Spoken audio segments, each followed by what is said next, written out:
Hello, hello, Nita here with WeCookiers.com.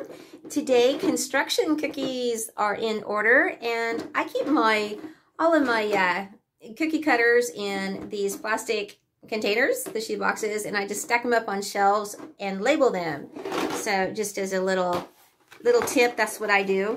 Now, I ordered these from Jameson Cookie Cutters off of Etsy, and I had ordered one and they seemed too small, so I had to order another set, and they were the larger. So I'll show you the difference between the two sizes.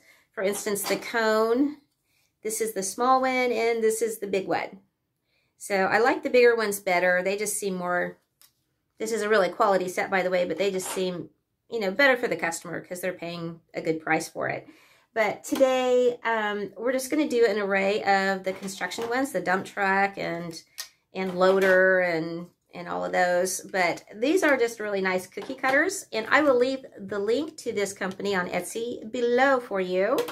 But this is for a little sir, and on the back side of this, there will be some more birthday cookies, and I hope you enjoy those.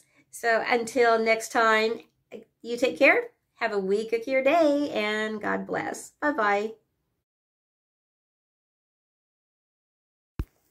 You will see on each of these cookies that I went ahead and saved some video time and sketched out the lines that I needed to follow with my cookie projector.